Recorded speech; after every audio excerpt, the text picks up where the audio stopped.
What really got me started off in my love for animals was really my older brother.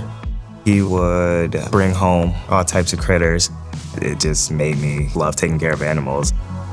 Life kind of comes at you fast. I adopted a dog while I was in college. He ended up getting cancer.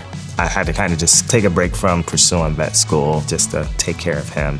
Throughout it all, I was still developing my passion for the veterinary field and finally find my way to Ross Vet. When I got into Ross Vet, I was ecstatic.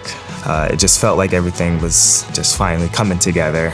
I loved my time on the island. I got scuba certified. I had a good group of friends. I loved the professors there. I felt like I have a second home there. It was just a very nice place to be.